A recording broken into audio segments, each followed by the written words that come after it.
नमस्कार। सवाल क्या है, देख रहे हैं आप। मैं हूं आपके साथ साहिल किरनी।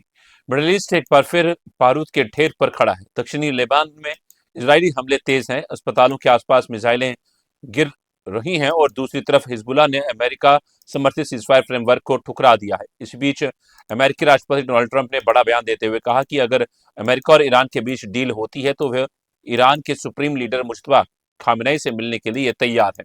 ट्रंप ने यह भी खुलासा किया कि अमेरिका ने ईरान से संवर्धित यूरेनियम हासिल करने के लिए सैनिक भेजने पर विचार किया था, लेकिन भारी जोखिम की वजह से योजना रोक दी गई। दूसरी ओर ईरान लगातार अमेरिका और इजराइल पर दबाव बना रहा है। तेहरान ने साफ संकेत दिए हैं कि अगर उसके हितों पर हमला हुआ तो जवाब बेहद सख्त होगा। वहीं लेबनान में हालात लगातार बिगड़ रहे हैं। टायर शहर में अस्पताल के पास हुए हमलों में कई लोग घायल हुए हैं और इजरायली सेना दक्षिणी इलाकों में लगातार कार्रवाई कर रही है। सवाल यह है कि क्या बातचीत से युद्ध रुकेगा या पूरे क्षेत्र एक बड़े टकराव की तरफ बढ़ रहा है। ट्रंप पहले आपको रिपोर्ट दिखाएंगे, फिर हम चर्चा का रुख करेंगे। दो खास मेहमान हमारे जुड़ेंगे और उनसे पूरी बातों को समझने की कोशिश करेंगे और आपको भी समझाने की कोशिश करेंगे।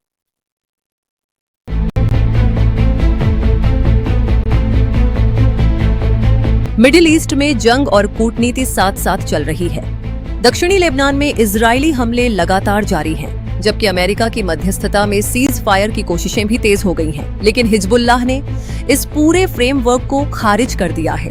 ऐसे में सवाल उठ रहा है कि क्या क्षेत्र युद्ध विराम की तरफ बढ़ रहा है या फिर एक बड़े संघर्ष की तैयारी हो रही है। दक्षिणी लेबनान के टायर शहर में इजरायली एयर स्ट्राइक ने फिर दहशत फैला दी। जाबल आमेल अस्पताल के पास कई मिसाइलें दागी गईं, जिसमें कम से कम 12 लोग घायल हुए। हमले में आसपास की इमारतों और बैंक को भारी नुकसान पहुंचा। स्थानीय अधिकारियों का आरोप है कि अस्पताल के आसपास लगातार हमले करके मेडिकल सिस्टम को डराने की कोशिश की जा रही है।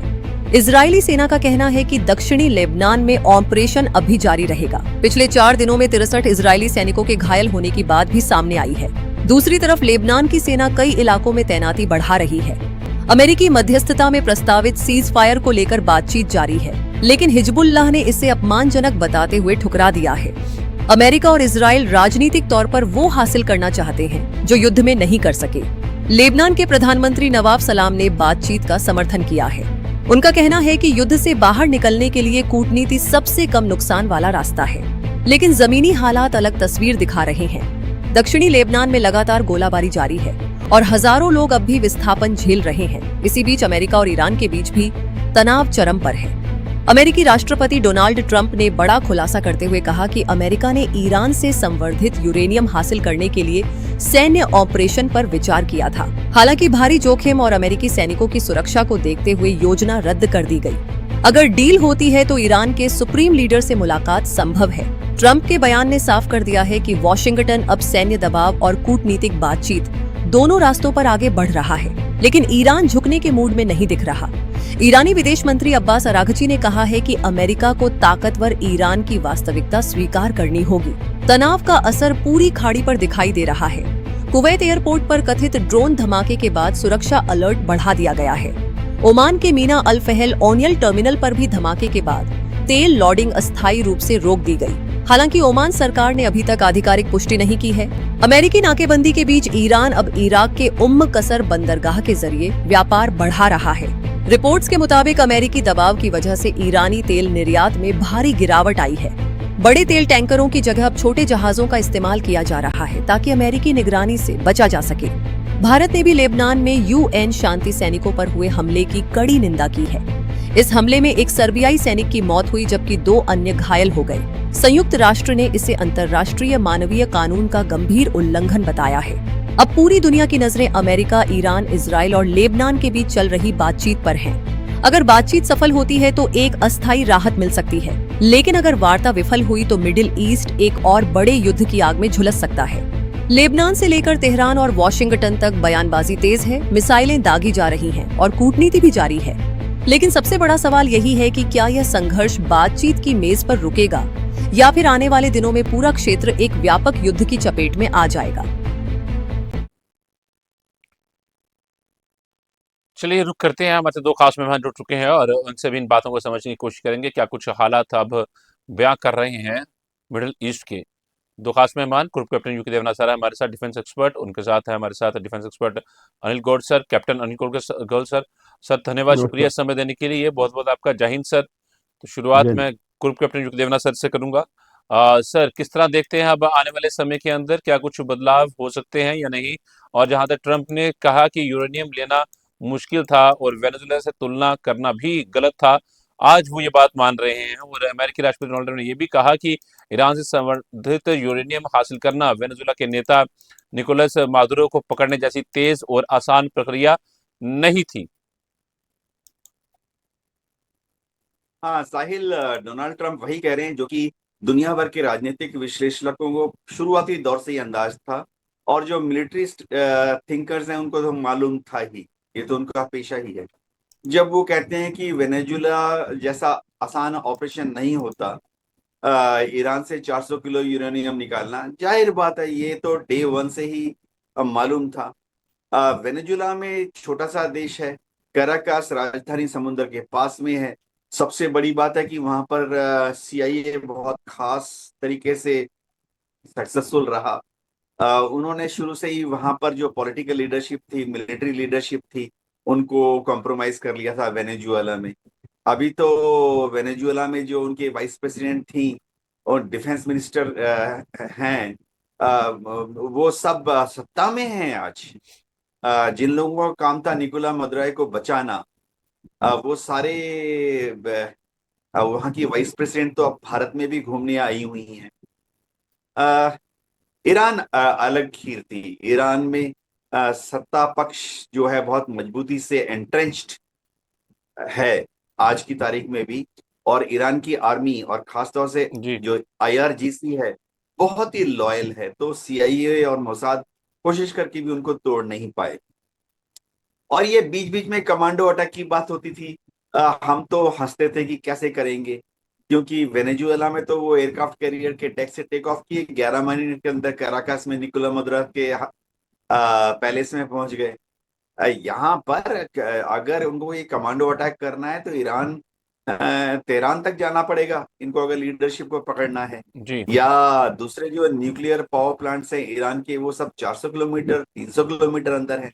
जी हेलीकॉप्टर से जाएंगे तो 2 घंटा 4 घंटा लगेगा, और वापस आने में 2 घंटा 4 घंटा लगेगा। ईरान इन हेलीकॉप्टर्स में 2 को या 3 को तो गिरा देगा। तो ये आंकलन तो बहुत ही आसान है। लेकिन साहिल, आज की अगर बात करें तो डोनाल्ड ट्रंप जो है उनको समझना पड़ेगा कि अलग हालात हो गए हैं। अब ईरान को अपनी मजबूती का एहसास हो गया है, इसीलिए वो बार बार कह रहा है कि ठीक है बातचीत करेंगे, एक दूसरे की बात सुनेंगे, लेकिन माहौल पैदा करना है। और माहौल पैदा करने के लिए ईरान ने एक शर्त रखी है कि हिजबुल्लाह पर इजराइल हमले बंद करे। साहिल, बहुत अजीब सी बात है, 8 अप्रैल के बाद से ये तीसरी बार अमेरिका स्पॉन्सर्ड सीज फायर की करने की कोशिश की जा रही है। और बिल्कुल सर। हम सब आश्चर्यचकित हैं कि इजराइल जो है हर बार कहता कि हाँ हाँ अमेरिका के साथ मिलकर उसने लेबनान के साथ सीज फायर कर लिया, और उसके 2 घंटे 4 घंटे के बाद ही खबर आती है कि इजराइल की आईडीएफ ने लेबनान में घुस के हिजबुल्लाह पर हमला कर दिया। तो डोनाल्ड ट्रंप को समझना पड़ेगा कि इजराइल को समझाना नहीं है, इजराइल को मजबूर करना है। अमेरिका को इजराइल को मजबूर करना है कि वो हिजबुल्लाह पर हमले ना करे। इजराइल को जो अमेरिका हर रोज हवाई जहाज भर भर के जो बॉम्ब्स, मिसाइल्स, रॉकेट्स दे रहा है, ये बंद कर दे अमेरिका। ये एकमात्र भाषा है जो कि नेतन्याहू समझेंगे, क्योंकि जितने bombs, rockets, missiles Israel use करता है कहीं पे भी, चाहे गजा में, चाहे हिजबुल्लाह पे या ईरान पर, वो सारे के सारे अमेरिका के नेटो स्टेट्स से आते हैं या अमेरिका की फैक्ट्री में बनते हैं। और ओवरनाइट अगले 4-6 घंटे में, प्रोडक्शन के 4-6 घंटे में ही है अमेरिका की यूएस एयरफोर्स की जो स्ट्रेटेजिक एयरलिफ्ट कमांड है उसके C-17 ग्लोब मास्टर या C-5A स्टार लिफ्टर लाते हैं इजराइल। एक ही भाषा इजराइल समझता है। अमेरिका इस एयरलिफ्ट को, बॉम्ब्स की एयरलिफ्ट को रोक दे 24 घंटे, 48 घंटे, 72 घंटे, नेतन्याहू घुटने पर आ जाएंगे। जी साहिल। जी ठीक है सर, मैं करता हूँ रुक आपका दोबारा, मैं रुक करूंगा कैप्टन अनिल गौड सर का। सर, अमेरिकी राष्ट्रपति ट्रंप ने पत्रकारों से बातचीत में कहा कि अगर कहीं ना कहीं बातचीत तो पूरी होती है खामेनेई के साथ, तो उनको गर्व होगा उसके साथ मिलने में। तो सर, ये बात किस तरह हजम हो सकती है? ये साहिल देखिए, ऐसा है, आज की स्थिति ऐसी है कि डोनाल्ड ट्रंप अब क्या था, क्या है, करता क्या है, और उसके क्या उसकी क्रेडिबिलिटी रह गई है इंटरनेशनली, वो अब उसके ऊपर क्या कहना है। क्योंकि उसमें बात यह है कि शुरू से ही वो हर बारी कुछ ना कुछ कहता रहा है। अभी इसी सीज फायर को ले लीजिए, और ये डील जो उनकी आपस की डील है उसको ले लीजिए आप। वो कह रहा है कि जी ये तो हम क्या कहते हैं, अभी इसका पीस डील बन गई है, एक एग्रीमेंट होने वाला है, सब कुछ होने वाला है। और फिर वहीं के वहीं वहीं से एकदम वहां से ईरान से एकदम आपको एक काउंटर एक प्रेशर मिलता है कि वहां से उसका कोई ना कोई लीडर बोलता है जी हमने तो बात करनी नहीं है, हमारा तो कोई है ही नहीं, हम तो मानते ही नहीं है इनकी बातों को। क्योंकि दोनों ने अपनी रेड लाइंस तैयार कर ली हैं। अब ये इनका कहना कि ठीक है अगर पीस डील होगी तो मैं खमेनी को मिल लूंगा, बड़ा अच्छा है। अगर पीस डील होगी तो क्वेश्चन ये है कि पीस डील होगी कि नहीं होगी। क्योंकि जिस हिसाब से ये आज हालात बन रहे हैं, मेरे को दिखता नहीं है कि ये कोई जल्दी कुछ होने वाला है। ईरान ने अपने रेड लाइन ड्रॉ कर ली है, अमेरिका ने अपनी रेड लाइन ड्रॉ कर ली है, और बीच में जो इसराइल है वो कहता है जी जैसे मैंने हमास को खत्म किया, पहले मैं हिजबुल्लाह को खत्म कर लूं, उसके बाद ही जो है पीस डील करूंगा। क्योंकि उसको अपना अपने वजूद वजूद का फिक्र है। अब ये जो चीजें हैं, ये तीन चीजें किस तरीके से करें। हाँ, अगर मीडिएटर पाकिस्तान की जगह कोई और होता तो शायद कुछ ना कुछ हल हो निकलता। अब पाकिस्तान को मीडिएटर बना के ट्रंप ने आगे एक और गलती कर ली, पहले तो चलो की सो की, अब एक और गलती कर ली। अब एक स्टेलमेट हो गया है यहाँ पे। तो उनका खमेनी को मिलना वो उसी हिसाब से है, वो जैसे कहते हैं ना, कहावत है ना नौमन तेल होगा ना राधा नाचेगी, वो वाली बात है। तो अब ये है कि पहले तो चीज ये है कि इजराइल का लेबनान के साथ में उसकी जो है उधर सीज फायर हो, और उस हिसाब से। अब दूसरी बात यह है कि देखिए एक बहुत मैं कहूँगा ओवरऑल अगर देखा जाए दुनिया के अंदर एक बहुत बड़ी विडंबना है। तीन ऑर्गेनाइजेशंस हैं जिनको उन्होंने डिक्लेयर, यूनाइटेड नेशन ने डिक्लेयर किया टेररिस्ट ऑर्गेनाइजेशन।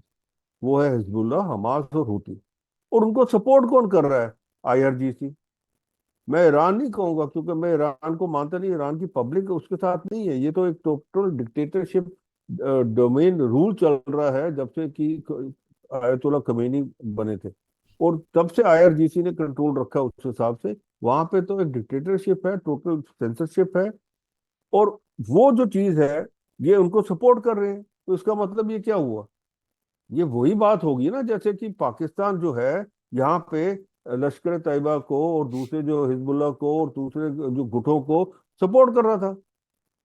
तो एक जगह से आप कहते हैं कि जी हम जो है यहाँ पे जो है हम पीस चाहते हैं, सब कुछ चाहते हैं, दूसरी तरफ से आपने इनको सपोर्ट किया हुआ है। तो ये सबसे बड़ी चीज है। दूसरी बात ये है कि देखिए मेरे को नहीं लगता कि इधर जो मिडिल ईस्ट के अंदर कोई समझौता निकलेगा। क्योंकि जो सोच है आईआरजीसी की, वो सोच ये है कि हमने जो जूस है, जो ये यहूदी हैं, इनका नामो निशान मिटा देना है। अब जब ये सोच आपके दिमाग में रहेगी तो आप आगे की कार्रवाई कुछ नहीं करना चाहते, वो हमें पता लग गया इतने सालों से है। और अगर खुदा ना करे, भगवान ना करे कि इनके पास वो न्यूक्लियर बॉम्ब अगर बन गया, तो सबसे पहला बॉम्ब जो है वो इसराइल के ऊपर ही डालेंगे। ये इनका एक लक्ष्य है, और ये एक बार ही नहीं बड़ी बार बोला है इनके लीडरों ने। तो ये भी एक चीज है। तो अब देखना ये है कि किस तरीके से इसको किया जो है निपटाया जाए। स्ट्रेट ऑफ हॉर्मुज खोलना जरूरी है। अगर नहीं खुलेगा तो दुनिया के लिए बहुत प्रॉब्लम बन जाएगी, क्योंकि आपकी इन्फ्लेशन, आपकी जो महंगाई, आपका सारा कुछ चलता रहेगा। दूसरा, ईरान के लिए, जो ईरानी लोगों के लिए, उनके लिए भी मुश्किल हो जाएगी, क्योंकि उनके खाद्य पदार्थ भी बंद किए हुए हैं। उनके शिप्स अलाउड नहीं है आने वहां पे। अब ईरान अपने आप तो सारी चीजें उगाता नहीं है वहां पे। ठीक है नहीं, जी। उसका इंपोर्ट होती है, फूड ग्रेन वगैरह इंपोर्ट हो रही है, सब कुछ हो रहा है, अब वो बंद है। तो एक स्टेज आएगी जहां किसी ना किसी को कुछ ना कुछ अपने जो है थोड़ा बहुत लीवे देना पड़ेगा। अब वो कौन देता है, वो कहते हैं कौन ब्लिंक करेगा first, who will blink first, वो वाली बात आ गई। अमेरिका, डोनाल्ड ट्रंप बैठा है वहां पे, वो कहता है ठीक है कोई बात नहीं, अमरूद बंद है, उसको उनको कोई फर्क नहीं पड़ता। अमरूद बंद है कोई बात नहीं, उसकी जो घर के अंदर जो है आप देखिए, अपने उधर उसके जो कैंडिडेट्स हैं, चाहे वो प्राइमरीज चल रही हैं, चाहे जो भी जितने भी इलेक्शन चल रहे हैं वहां पे, वो सारे के सारे जीत रहे हैं। एक जो अभी जो एक सेनेट में नहीं, अभी जो लोअर हाउस में इन्होंने पास किया कि भाई वो जो एक बिल था जो जिसके अंदर लिमिट कर दी पावर्स की इसकी ट्रम्प की, कि भाई उसको सेनेट के आगे जाके पहले वो परमिशन लेनी पड़ेगी, कि जो इनका एक्ट ऑफ वॉर का जो एक बिल है उसके तहत। तो वो उसके अंदर वो कहता है ये तो बेवकूफ है, इन्होंने कर दिया, कोई बात नहीं, मैं सेनेट में तो जाने के जाऊंगा नहीं जाऊंगा, वो तो उसके ऊपर डिपेंडेंट है। तो ये चीज है वहां पे स्ट्रेंथ, ट्रम्प अपने उधर जगह में बहुत सक्षम है और बहुत मजबूत है। ये कहना जो अटकलें लगाई जाती हैं कि जनाब उसके खिलाफ वो मुजाहरे हो रहे हैं, उसके खिलाफ प्रोटेस्ट हो रहे हैं, वो प्रोटेस्ट जो कर रहे हैं वो दो लोग कर रहे हैं, एक जो वहाँ इलीगल्स हैं, और दूसरे जो डेमोक्रेट्स हैं जिन्होंने इन इलीगल्स को लाया हुआ है वहां पे। तो वो जो है वो प्रोटेस्ट कर रहे हैं, वो करते रहे। जो नॉर्मल, जो मैं कहता हूँ जिसको हम कहते हैं रेड नेक अमेरिकन, वो ट्रम्प के साथ है। वो मागा जो उसने दिया, मेक अमेरिका ग्रेट अगेन, उसके साथ है। आप अगर सोशल मीडिया पर जाएं, आप ट्विटर के ऊपर जाएं, आप दूसरे जो है सोशल मीडिया चैनल्स के ऊपर आप देखें, जो वो लोग हैं वो दे आर विद ट्रम्प। वो कहते हैं इनको निकालो, जो इलीगल्स हैं इनको निकालो बाहर, डेमोक्रेट्स ने जो है अमेरिका को बेच दिया है। तो ऐसा एक नैरेटिव बना हुआ है वहां पे। तो इसलिए मेरे हिसाब से ट्रम्प अपना टेन्योर तो बड़े आराम से काटेंगे, कोई इशू नहीं है उसके अंदर। जी। दूसरा ये है उनके पास टाइम है, वो कहते हैं ठीक है वेटिंग गेम हम भी खेल लेते हैं, कोई बात नहीं, करने दीजिए। वहां इसराइल जो है वो लेबनान के ऊपर जो है हिजबुल्लाह के ऊपर वो कहता है जो इसको खत्म ही करूंगा मैं। तो आप जी। देखते हैं कि वो पहले खत्म करेगा तो उसके बाद बातचीत होगी, या उसके खत्म होने से पहले बातचीत होगी। अब यही चीज है। ठीक है सर, मैं करता हूँ दोबारा आपका, मैं करूंगा ग्रुप कैप्टन युक्तेनवा सर का। अच्छा सर, एक बड़ी अहम बात सर ने भी रखी, जिस तरीके से स्ट्रेट ऑफ हॉर्मुज को लेकर। सर, स्ट्रेट ऑफ हॉर्मुज से बंद होने की वजह से अमेरिका को तो कोई असर पड़ नहीं रहा, उसको कोई फर्क नहीं पड़ रहा, उसने बेशक अब खुद भी नाकेबंदी कर रखी है, उसको तो कोई फर्क पड़ नहीं रहा। बहुत से देश ने जो इससे उनकी अर्थव्यवस्था चरमरा रही है, और खासतौर भारत पर भी इसका बहुत इम्पैक्ट पड़ रहा है। और इस जंग से अमेरिका ने अपना फायदा ही ढूंढा है। बेशक उसके सैनिक मरे हैं, उसने अपना वेपन्स इस्तेमाल की है, पर उसने अपने वेपन्स को बेचा भी बड़े तरीके से। साहिल देखो, अमेरिका के तो पौ बारह हो गए इस जंग के बाद। अमेरिका ने इस जंग के दौरान, सभी जंग के दौरान, यूक्रेन में भी, अमेरिका की जो मिलिट्री इंडस्ट्रियल कॉम्प्लेक्स है, उन्होंने उनका प्रोडक्शन, पहले जो फैक्ट्रियां एक शिफ्ट में चलती थी, सभी देशों में एक शिफ्ट में होती है, वो प्रोडक्शन लाइन उनके दो शिफ्ट में करने पड़े। आज की तारीख में अमेरिका में जितने हथियार बनाने वाले कारखाने हैं, सब 3 3 शिफ्ट में काम कर रहे हैं, 4 4 शिफ्ट में काम कर रहे हैं। क्योंकि वहां पे कुछ फैक्ट्री ऐसी हैं जहां लीगल रिक्वायरमेंट ऐसी है कि एक शिफ्ट जो है वो 6 घंटे के लिए चलती है। अब हो क्या रहा है साहिल, ये समझना पड़ेगा। जितने हथियार बनाने वाले ये कंपनीज हैं, ज्यादातर जो हैं वहाँ के कैपिटलिस्ट लोग हैं, धनाढ्य लोग हैं, टॉप इंडस्ट्रियलिस्ट हैं। आ, आ, तो ये ज्यादातर रिपब्लिकन्स हैं, इनकी तो पौबारा हो गई है। और दूसरी तरफ आप देखिए, ना सिर्फ उन्होंने इसको भर भर के हथियार सप्लाई किए हैं इसराइल को, अब तो गल्फ कंट्रीज को भी सप्लाई कर रहे हैं भर भर के। गल्फ कंट्रीज जो हैं उनको अपनी सुरक्षा के लिए, सारी जितनी गल्फ कंट्रीज हैं, Kuwait, Iraq, Saudi, Abu Dhabi, Oman, कतार, ये सब देश अब अपने डॉलर से अमेरिका से और ज्यादा हथियार खरीद रहे हैं, खासतौर से एयर डिफेंस मिसाइल सिस्टम्स, अपने को बचाने के लिए। तो ये बड़ी अद्भुत बात हो गई। और भविष्य में तो ये सारे देश जो हैं डर के मारे, ईरान के डर के मारे, अब एक एक करके अमेरिका के साथ अगले 5 साल 10 साल के लिए हथियारों की सप्लाई का कॉन्ट्रैक्ट साइन कर रहे हैं। 1 मार्च से लेकर आज तक $6.5 बिलियन के फ्यूचर्स कॉन्ट्रैक्ट साइन हो गए हैं कि भाई 2030 में अमेरिका इतने हथियार देगा, 2035 में अमेरिका इतने हथियार देगा। तो अमेरिका की तो पौबारा हो गई है। देखो साहिल, अमेरिकन को मालूम है कि हर जगह कैसे पैसे बनाने हैं। डोनाल्ड ट्रंप क्लासिक एग्जाम्पल है। वो एक अच्छी खबर छोड़ देते हैं कि सीज फायर टॉक्स बस अब फाइनलाइज होने वाली है, और इसको सुनते ही अमेरिका में शेयर मार्केट चढ़ जाता है। और फिर थोड़ी देर के बाद ही बहुत कैलिब्रेटेड तरीके से वो कहते हैं कि अब मैं ईरान पे इतने बम गिराऊंगा कि ईरान जो है मटिया मेट हो जाएगा। इसके साथ ही शेयर मार्केट दुनिया भर में धड़ाम हो जाते हैं। तो डोनाल्ड ट्रंप के जो सहयोगी हैं, साथी हैं, मित्र हैं, उनको आधा घंटा पहले ही डोनाल्ड ट्रंप के इस ट्वीट का पता लग जाता है। तो जब शेयर मार्केट दुनिया भर में धड़ाम नीचे गिरते हैं, उनके सहयोगियों को आधा घंटा पहले पहुंच जाता है, पता लग जाता है, वो खरीद लेते हैं। और फिर डोनाल्ड ट्रंप जब एक अच्छी खबर देने वाले होते हैं, सबको मालूम है कि अब शेयर मार्केट ऊपर जा रहा है, ऊपर जाएगा, तो उनके सहयोगी बेच देते हैं। तो अमेरिकन्स, डोनाल्ड ट्रंप, इनको मालूम है कि हर हालत में पैसे कैसे बनाने हैं। जी ठीक साहिल। ठीक है सर। मैं करता हूँ कैप्टन अनिल गौर सर का। सर, क्या लेबनान सीज फायर वास्तव में संभव दिख रहा है आपको आज के हालात में? और जो हिजबुल्लाह के विरोध से क्या अमेरिका की मध्यस्थता का कोई असर पड़ सकता है इजराइल के ऊपर? साहिल, ऐसा है, देखिए, लेबनान का के अंदर जो हिजबुल्लाह का जो जिस तरीके से उन्होंने कार्रवाई की है, वो आप देखिए कि सेम तरीका हमास ने भी इस्तेमाल किया हुआ था गाजा के अंदर। टनल सिस्टम थे उनके, ठीक है, उनके अपने जो मूवमेंट करने के लिए सारे टनल्स बनाए हुए थे उन्होंने। और वो टनल्स जो हैं, फिर वही बात आ गई, वो टनल्स कहाँ से चलते हैं? हॉस्पिटल्स के नीचे से, या एजुकेशन इंस्टीट्यूशन से, या हाउसिंग कम्प्लेक्सेस से। तो जब इसराइल उनके ऊपर अटैक करता है तो कहते हैं देखिए कि हमारे अस्पताल के ऊपर उन्होंने अटैक कर दिया। तो अब तो ये दुनिया को सारा सबको पता लग गया कि ये जो है सारा दिखावा है। और इसके अंदर यूएन भी जो है, यूएन और यूएन की एड एड एजेंसीज जो हैं, वो भी सारी मिली हुई हैं, क्योंकि उनको पता है कि उनके हॉस्पिटल के नीचे से ये काम चल रहा था, वो चुप बैठे थे। तो ये एक जो चीज है, एक नैरेटिव बिल्डअप जो है, वो एक ऐसा है। अब दूसरी बात ये है, देखिए, लेबनान के अंदर लेबनान गवर्नमेंट जो है, वो हिजबुल्लाह के खिलाफ कुछ कर नहीं सकती। बड़े अफसोस की बात है। आप अपने देश के अंदर एक टेररिस्ट ऑर्गेनाइजेशन को चलने दे रहे हैं, तो इसका मतलब कुछ ना कुछ खामी आपके अंदर है। दूसरी बात यह है कि इसराइल अपने जो है, इसराइल का नॉर्दर्न एंड है वो, और वो लेबनान का सदर्न एंड है।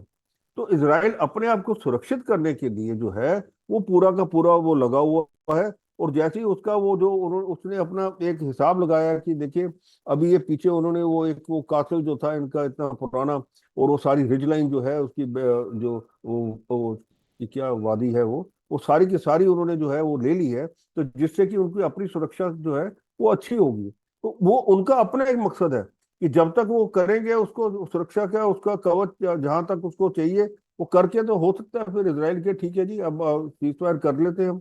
ये चीज जो है, ये डिपेंडेंट रहेगी, क्योंकि अमेरिका इसराइल के ऊपर प्रेशर नहीं बना सकेगा, क्योंकि अमेरिका के अंदर अपनी जूश लॉबी है, आपको पता है। और वो जूश लॉबी बहुत स्ट्रांग है। और वो डोनाल्ड ट्रंप को कभी भी नहीं इतना वो करने देगी कि वो इसराइल के ऊपर इतना प्रेशर बनाए कि वो बीच में जो है ये इसको बंद कर दे।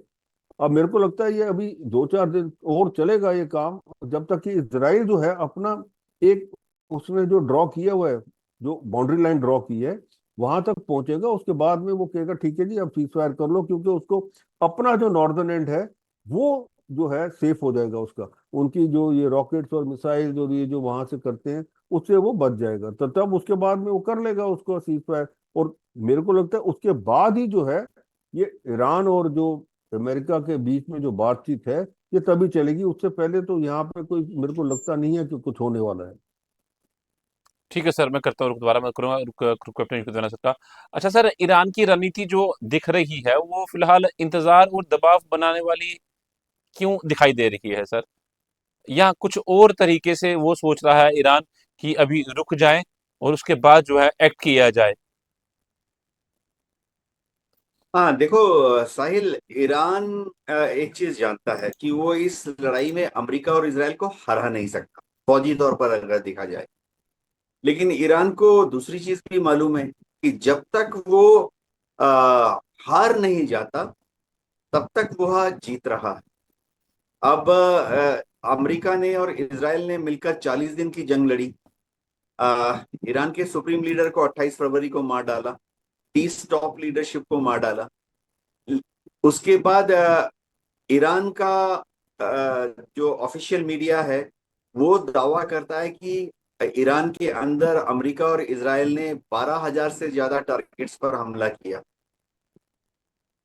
इसका कुछ सपोर्ट इसराइल की तरफ से भी आया है, जब इसराइल की तरफ से एक बार बयान आया कि इसराइल ने और अमेरिका ने मिलकर 32,000 से ज्यादा बॉम्ब्स गिराए ईरान पर। अब ईरान को क्या फर्क पड़ा? ये बहुत अद्भुत चीज है, कोई फर्क नहीं पड़ा। ईरान आज भी जिंदा है, मजबूत है, घुटने पर नहीं आया है। नेगोशिएटिंग टेबल पर सीधा बैठ के कमर कस के बात कर रहा। ये चीज ईरान को मालूम है कि बॉम्ब गिरा गिरा कर इसराइल और अमेरिका ईरान से जीत नहीं सकते, और अमेरिका की हिम्मत नहीं है कि ईरान के अंदर बूट्स ऑन ग्राउंड भेजे। अभी हाँ, इसराइल को थोड़ा सा आइडिया हो गया है कि अगर उनको ईरान को हराना है तो उनको अमेरिका को ब्लैकमेल करना पड़ेगा कि अमेरिका वहां पर अपने बूट्स ऑन ग्राउंड अंदर भेजे। तो आप देखिए, डोनाल्ड ट्रंप तो हर 3-4 दिन के बाद एक स्टेटमेंट देते हैं। अभी परसों भी उन्होंने बोला है कि बूट्स ऑन ग्राउंड भेजने का सवाल नहीं उठता है। तो ये सब जो है सेफ्टी एश्योरेंसेस, ईरान इन सब बयानों को जब नाप तोलता है तो जानता है कि ईरान को कुछ नहीं होने वाला है। जी। ठीक है, स्टेट ऑफ हार्मुज बंद है, ईरान एक्सपोर्ट नहीं कर पा रहा है कच्चे तेल को। ईरान में महंगाई बहुत ज्यादा है, बेरोजगारी बहुत ज्यादा है। लेकिन ईरान जो है इस तरह की सैंक्शंस को 1979 के बाद से लगातार झेल रहा है। ईरान के लोगों को आदत हो गई है कि दवाइयां नहीं है कोई प्रॉब्लम नहीं है, अस्पताल नहीं है कोई प्रॉब्लम नहीं है, स्कूल बंद है कोई प्रॉब्लम नहीं है, खाना नहीं मिल रहा है कोई प्रॉब्लम नहीं है। तो ईरान की इस मानसिकता को शायद अमेरिका और इसराइल भांप नहीं पा रहे हैं। जी। दुनिया भर के जो देश हैं वो परेशान है। मजे की चीज ये है कि देखो, 27 फरवरी के पहले तो स्ट्रेट ऑफ हार्मुज खुला हुआ था। स्ट्रेट ऑफ हार्मुज को बंद किसने करवाया? ये बहुत मास्टर्स गूढ़ सवाल है। सब लोग कहते हैं कि ईरान ने स्ट्रेट ऑफ हार्मुज को बंद किया हुआ है, लेकिन ईरान ने तो स्ट्रेट ऑफ हार्मुज को 28 फरवरी के पहले बंद नहीं किया हुआ था, खुला हुआ था। तो बिल्कुल। बमबारी की, जब अमेरिका ने बमबारी की उनके शीर्ष नेता को, देखो मैं ईरान की सपोर्ट नहीं कर रहा हूं साहिल। देखो, अगर भारत के ऊपर भी, मैं आपको एक मोटा सा एग्जांपल देता हूं, भगवान करे ऐसा ना हो। अब भारत की बातचीत दुश्मन देशों से चल रही है, हमारे तो 2 क्या 3 दुश्मन होने वाले हैं। भारत की बातचीत चल रही है दुश्मन देशों के साथ, और अचानक रात के 12 बजे खबर मिले कि दुश्मन की मिसाइलों ने और बॉम्ब्स ने दिल्ली में भारत के टॉप लीडरशिप को नुकसान पहुंचाया है, खत्म कर दिया है। और साथ में इंडियन टॉप 30 पॉलिटिशियंस जो उस मीटिंग में थे। जाहिर बात है, जब टॉप मीटिंग होती है तो वहाँ होम मिनिस्टर होते हैं, डिफेंस मिनिस्टर होते हैं। तो अगर हमें अचानक से पता लगे कि भारत के शीर्ष पॉलिटिकल लीडरशिप को खत्म कर दिया, जबकि पीछे से बातचीत चल रही थी, तो उसके बाद क्या हम गुडी गुडी रहेंगे? अगर हमारे पास भी स्टेट ऑफ हॉर्मुज होता तो हम भी उसको बंद कर देते। ये जो एक वेस्टर्न नैरेटिव है कि ईरान ने स्टेट ऑफ हॉर्मुज को बंद करके रखा हुआ है, हमें इसको ईरान के पर्सपेक्टिव से समझना पड़ेगा। अगर हम इसको ईरान के पर्सपेक्टिव से नहीं समझ पाएंगे तो फिर ये युद्ध नहीं बंद होगा, हम ईरान को ही कसूरवार ठहराते रहेंगे। जी। अमेरिका ने भी तो अपनी तरफ से, आज की तारीख में बताता हूं, भारत के जहाजों को जो हमारे बंदरगाह से जा रहे थे तेल लेने, ईरान ने परमिट कर दिया। साहिल, मैं लास्ट सेंटेंस बोल रहा हूं। ईरान ने भारत के, पाकिस्तान की और चाइनीज शिप्स को अलाउ कर दिया, आओ कच्चा तेल लेकर जाओ। और जब भारत से हमारे जहाज चले ईरान के लिए, ईरान के बंदरगाह के लिए कच्चा तेल लेने, तो उनको किसने इंटरसेप्ट किया, किसने उनको वापस भेजा? अमेरिका ने। ईरान की नेवी ने नहीं भेजा, अमेरिका की नेवी ने। अमेरिका की नेवी जो दावा कर रही है कि उन्होंने 76 जहाजों को वापस भेजा, उसमें से 9 जहाज तो भारतीय जहाज थे। जी। तो ऐसा है कि फिर से मैं बोल रहा हूं कि हाँ, मैं ईरान को सपोर्ट नहीं कर रहा हूं, लेकिन ये भी देखना पड़ेगा कि स्ट्रेट ऑफ हॉर्मुज को अमेरिका ने बंद किया हुआ है। जी। बिल्कुल। मैं करूंगा कैप्टन रघुवर सर का। सर, रूस और चीन इस पूरे संघर्ष के बीच में क्या भूमिका निभाते हुए आपको दिख रहे हैं आज के दौर में, और क्या वर्तमान बातचीत जो है पुराने JCPOA मॉडल जैसी किसी नई डील की शुरुआत लग रही है? देखिए, रूस और चीन तो ईरान के साथ है, उसमें तो कोई दो राय नहीं है। बल्कि चीन ने तो अभी जो उसका जो एक जो रेलवे रूट है, वो तकरीबन कितना, कोई 1400 किलोमीटर की जो उसकी रेलवे लाइन है, उसको पूरा का पूरा उसको ऑपरेशनलाइज कर दिया है। और वो इस्तेमाल कर रहा है वहाँ पे जो ईरान के जो है सामान भेजने के लिए और वहाँ से क्रूड ऑयल लेने के लिए, क्योंकि स्ट्रेट ऑफ हॉर्मुज बंद है, उसको पता है। और आपको पता है कि उसकी एनर्जी रिक्वायरमेंट्स कितनी है। और उसका वैसे भी एक उसका इतना पुराना एक समझौता है ईरान के साथ में, जिसके अंदर वो उसको कुछ $400 बिलियन की इन्वेस्टमेंट करेगा वहां पे, और साथ में उसको सस्ते दामों पे तेल, उसका क्रूड ऑयल मिलेगा उसके लिए। तो वो एक ऑलरेडी है उसका एग्रीमेंट। तो एक तो वो वहां से वो कर रहा है, और दूसरा ये है, रशिया के अंदर तो कैस्पियन सी के जरिए वो ऑटोमेटिकली ईरान की सपोर्ट के लिए वो भेज सकता है चीजें, चाहे वो आप कुछ भी लगा लीजिए, उसके अंदर ड्रोन हैं, बाकी चीजें हैं। तो क्या भेज रहा है वो, क्या नहीं आ रहा है, वो तो अभी तक ना तो वो इनकी इंटेलिजेंस एजेंसीज को उसको भांप सकी है। क्योंकि शिप अगर आएगा, शिप के अंदर क्या आता है, खाली आता है या खाली के अंदर उसके अंदर कुछ आया है, तो वो तो उन्हीं को पता है, जो भेज रहे हैं या जो ले रहा है। तो दूसरा, अब जो रेलवे लाइन चल गई है उसकी, तो वो तीसरी बात ये है, देखिए, रूस के लिए तो एक, ये मैं कहूँगा, स्ट्रेट ऑफ हॉर्मुज बंद होना रूस के लिए एक विंडफॉल है। वो इसलिए क्योंकि यूरोप का जो एनर्जी नीड्स है वो कौन पूरा करेगा? अमेरिका से तो उनको बहुत महंगी गैस और वो क्रूड ऑयल मिल रहा है, तो अब वो फिर वापस जो है रशिया के पास मुंह करेंगे। जी। अब रशिया में अभी पुतिन ने कल ही बोला, उसको जर्मनी को बोला, भाई आप डिसाइड कर लीजिए, नॉर्थ स्ट्रीम जो है उनकी जो पाइपलाइन है उसको चालू करना है तो कर देते हैं। वो तो तैयार है, उसको कोई प्रॉब्लम नहीं है। उससे क्रूड ऑयल के लिए भी वो तैयार है, क्योंकि यूरोप का रशिया के बिना गुजारा नहीं होगा, ये जाहिर सी बात है। क्योंकि अमेरिका से लेंगे वो चीजें, तो उसका जो अपना जो उसका कॉस्ट ऑफ प्रोडक्शन और बाकी जो इकोनॉमी है उसकी, वो गिरती जाएगी नीचे। इसीलिए उनको ये जो है क्या कहते हैं, रशिया से ही ठीक पड़ेगा। अब अमेरिका, तभी आप देखिए ना कितनी एक किस तरीके से नेटो जो एक बड़ा एक अपने आप को संगठन बताता था, जी हम जी अगर एक करेगा तो उसके साथ में हम है सब, तो वो सारा का सारा टूट गया 1 मिनट में। उन्होंने डोनाल्ड ट्रम्प को कह दिया जी ये तो आपने लड़ाई शुरू की, हमसे तो सलाह नहीं करी आपने, तो वो खत्म हो गए। अब आप ये देखना कि अपनी एनर्जी नीड्स के लिए ये फिर रशिया के पास जाएंगे कि भाई आप हमें ये सप्लाई करें। और जी। रशिया ने तो बड़ा क्लियर किया हुआ है, आप हमें जी जो है ये सारा का सारा हम तैयार हैं देने के लिए। ऑलरेडी पाइपलाइन बिछी हुई है, कोई उसमें प्रॉब्लम नहीं है।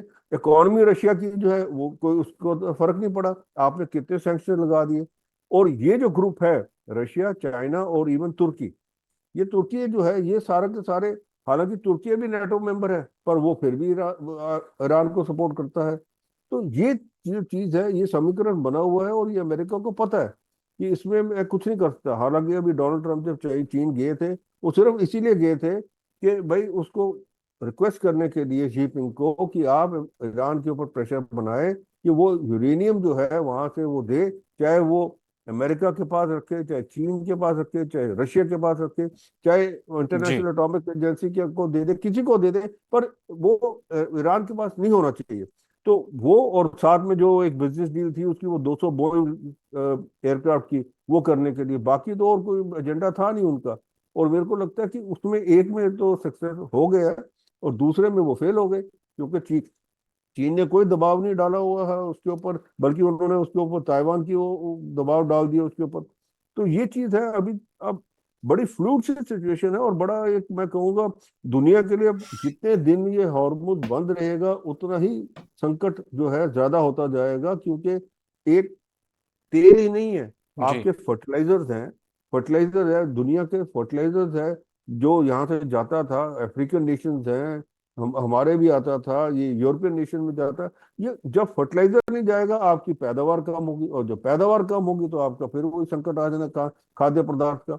यूक्रेन की ग्रेन फील्ड वैसे ही वो लड़ाई के अंदर वो बंद है, वहां से जो ग्रेन बास्केट थी यूरोप जी। की वो तो वैसे ही बंद है। तो ये अब आने वाले दिन बताएंगे कि क्या है। मेरे को लगता है फिर वही बात आ जानी है कि जब तक इसराइल वहां पे लेबनान के साथ में अपना युद्ध नहीं बंद करेगा तो आगे यहाँ पे कुछ होने वाला नहीं है, ये मेरा अनुमान है।